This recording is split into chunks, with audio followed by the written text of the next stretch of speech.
everybody, it's Sarah, and since I failed to uphold my promise from the beginning of the year before my hiatus that I would keep you updated at least on my 5-star reads over on Goodreads, I thought we'd sit down now and talk about what I read in the first half of the year and about the 5 to 6, depending how you count it, 5-star reads that I had so far this year. And not gonna lie, even though everything else has been terrible in the first half of the year, I somehow did manage to already finish my reading goal of the year with 60 books. I'm like just above that with 68 books. I don't quite have my page goal done yet for the year. I'm about 2/3 in there, a bit more. I'm at 22,000, almost 23,000 pages of 30,000 pages, and my average rating so far this year is at a 3.9. So not that bad, not gonna lie. Also, I did mostly manage to like catch up and finish a lot of series. I also already started a bunch of series, but you know, it is what it is. And overall, I have had, as I said, 5 to 6 5-star reads so far this year, plus additionally one reread of a 5-star from last year, which was Blood Over Brighthaven, which I will not talk about in this video. So I thought we could go through my 5-star reads in chronological order, and not gonna lie, the beginning of the year was better than like the past few months. I actually already had, I think, 4 5-stars in the first 2 months, and then the other 2 are just like from March and April. Didn't have a 5-star in May. We'll see if I will have a 5-star in June. But the first 5-star I had, which I did actually manage to have like a very short review on TikTok, was Hungerstone by Kat Dunn. I absolutely loved and adored this book. This is a gothic horror novel. It's a Carmilla retelling. However, there is one very important difference between Carmilla and Hungerstone, and that is the main character. Also the setting, kind of. Like the time is about the same. It's 19th century, mid-19th century. This is, however, set in England. The original Carmilla is set in Austria, and where Laura in the original Carmilla is a teenager, I think she's about 17, 18 years old. In this book, we are dealing with Lenore, who is a 30-year-old married woman. And she and her husband have bought this old mansion that they now need to prepare for this hunting party that her husband has invited a few weeks from now. The mansion is also near some factories because her husband owns some factories. So there's like the backdrop of this whole thing is also workers' rights within Victorian England a little bit, although that is definitely not the focus on the story. The focus is on Lenore. And it starts with Lenore and her husband traveling to this mansion to prepare it for the hunting party. And on their way there, they find an overturned carriage and find a woman within it, Carmilla. And Carmilla seems to be hurt, so they take her to the mansion. And while she recuperates there, Lenore just kind of has this, or starts having this very weird fascination with the woman, but also starts noticing things in her marriage, and then weird things start happening within the mansion and in the villages around it. And it's just, it's an absolutely gorgeously written gothic story, which truly just understands what makes gothic fiction, because with gothic fiction, it happens a lot of times, as with also dark academia, that its vibes foremost. However, within this one, we once again have Gothic fiction that understands that the monster within Gothic is a symbolism for something. It's a stand-in, it's an allegory. And so we have Carmilla, who is a vampire and who is a stand-in for ultimately hunger. That's also why it's called Hungerstone. By the way, yes, this is a vampire story, but it's a vampire story as the original Carmilla is, as Dracula is. It's not a modern vampire story in the way where we get a lot of lore on the vampire. It's not, I mean, in Dracula we do get quite a bit of lore, but you know, the vampire isn't front and center of the story, of the plot, in the way we would usually expect from a lot of paranormal romances or a lot of paranormal fantasy. So be aware of that going into it. Also, while I have seen this talked about as a romance, I'm not sure I would necessarily count it as a romance. Like, it's not romance in a romantic way, it's more romance in a, you know, Gothic romance obsession type way. So be aware of that, but I absolutely loved and adored this story. The writing was gorgeous and beautiful, and I just... It's amazing. It's still one of my favorites of the 5 stars even that I have here. The next 5-star I had, I can talk about a bit quicker, I think, and this actually is a 5-star that made me remedy a rating that I gave last year, and the 5-star is Angels and Man by Raphael Nicolas, which originally I had given Angels Before Man, I think 4.5 or 4.75 stars. However, when I read this, I just had to give it 5 stars, but I didn't enjoy it quite as much as Angels Before Man, so obviously my 4.75 star rating for Angels Before Man wasn't right. But this is the second book in the Angels trilogy, which is a series of 3 retellings following different gods' angels. The first one is Angels Before Man, and it's a retelling of the fall of Lucifer, the fall of Satan. We follow Lucifer and Michael. This one is a retelling of Noah's flood, and we follow 2 angels. One is Samyaza and the other one is Azazel. And then after this we will also get Angels After Man at the end of the year, which I think will probably be a retelling of like the Day of Reckoning, or, you know, what's the Christian Ragnarok called? I forgot what it's called, but you know what I mean. Also, all of these are queer. Raphael Nicolas is a trans author, so they are all highly queer, and if, you know, religious trauma packed into gorgeous writing and just a retelling of Christian mythology is your thing, then I would definitely recommend these. There's not that much I can talk about this specifically because, again, it's a second book. I did really enjoy the relationships once again. I adore Raphael Nicolas's writing. It's very flowery, very over the top in parts, so if you're not overly a fan of that, again, be aware of that. I adore that. I love it.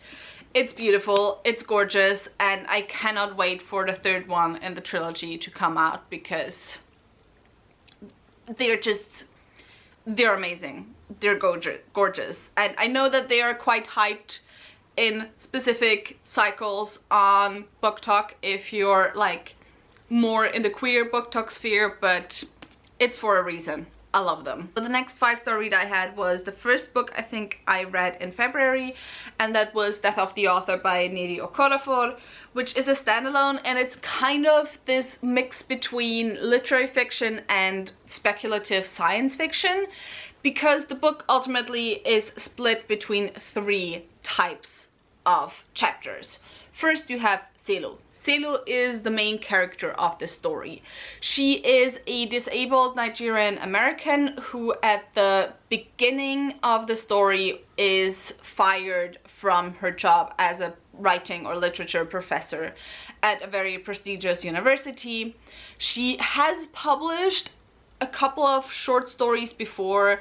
However, at the beginning of the story, it just seems like nothing is going right for her, and so she takes all the rage and all the despair that she has and she writes this story. She writes a story about different types of robots and their conflict on a post-human world. And that is the second type of chapter that we get. We get chapters from the story, from the novel that Selu writes. And then the last chapters that we get is, because Selu's novel kind of goes viral, there's this interviewer who starts following her and her family around, and so the last chapters that we get is interview passages with members of Selu's family and also with her friends or close acquaintances talking about Selu. And all of those things are just kind of intertwined, talking a lot about struggle, talking about heritage, because Selu's Nigerian heritage is also very important in the story. It's about family, it's about conflict, it's about who ultimately has the right to a story and to change a story and to make something new out of a story. What changes with Selu once she becomes a person in the public eye, how that changes what she can do but also what she is allowed to do and say. And it's just an incredible book. Selu is, I think, one of the most interesting main characters that I have ever read from. She is someone who is not necessarily always likable. She is someone who is very impulsive, who you root for, but at the same time who you also just want to shake, because she makes a lot of decisions also that are just like kind of harmful for her.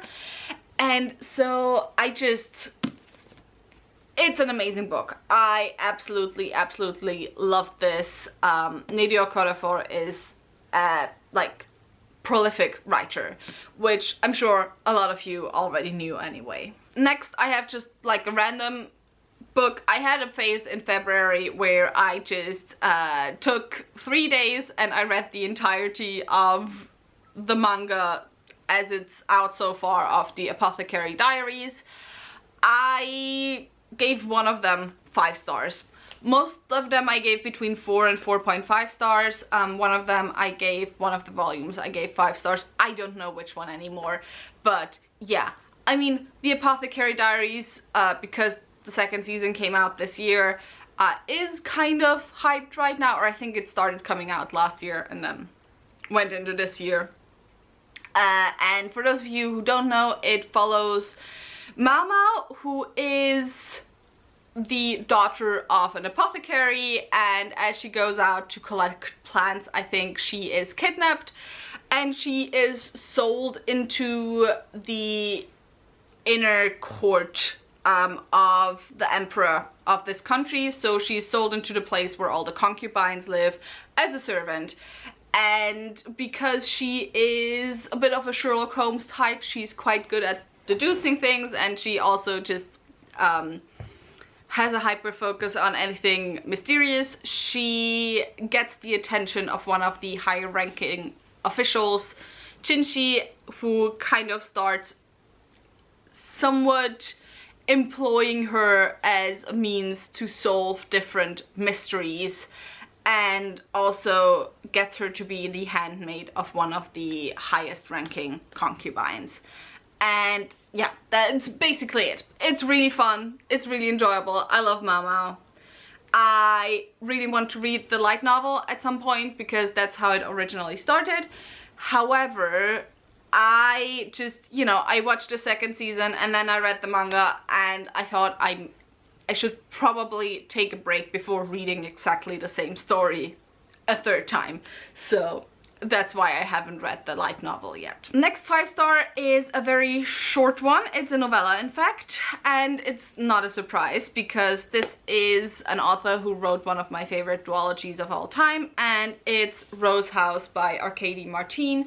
This first came out, I think, with like Subaltern Press or something 1 or 2 years ago. Yeah, first published Subterranean Press, 2023. However, it's now also been published by Tor, and this is a short story about 2 people mainly. One of them is like a police officer somewhat who gets a message from this house. This house is the magnum opus of an architect that has died a few years ago, and this house is as a whole an AI. It's artificial intelligence. It doesn't have artificial intelligence, it is as a whole artificial intelligence, and it sends a message out that there's a body within the house that has been murdered. The second person that we follow is kind of the protege, or used to be the protege of the architect. It's the only person who is allowed entry within the house still for 1 week in total every year. That's it. Otherwise, no one is allowed to enter the house. And so it's about the 2 of them trying to solve the mystery of who killed the person.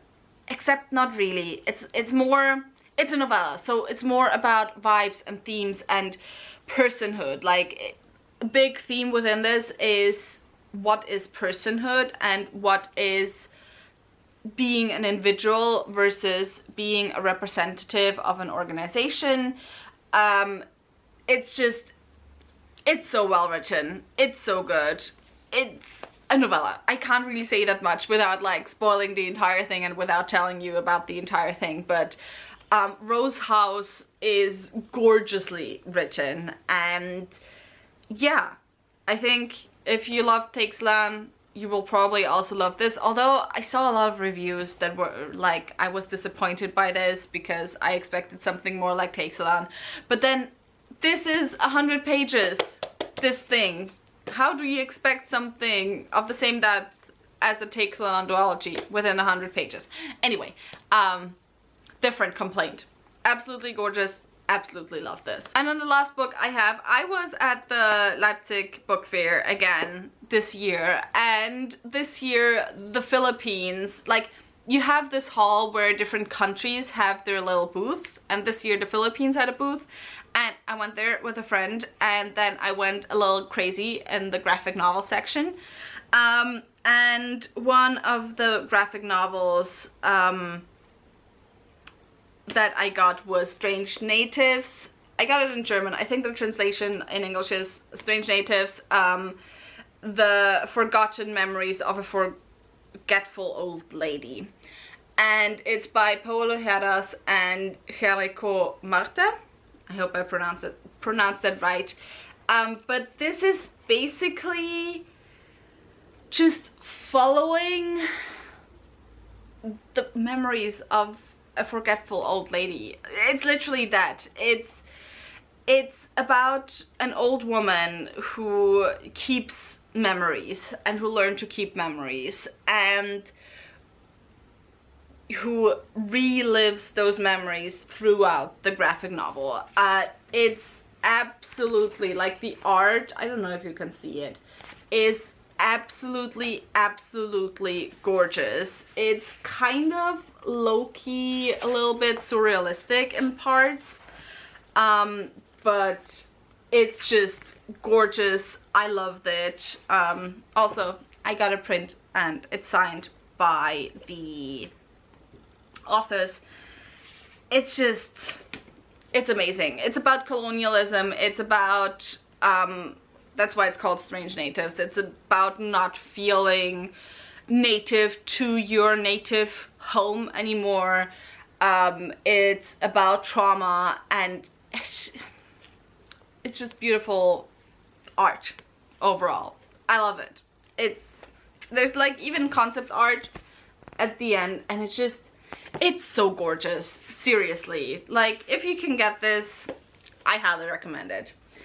And yeah, that was it for my 5-star reads so far this year. Tell me, did you have many so far? I mean, like, not gonna lie, for how few 5-star reads I usually have like 7 to 8.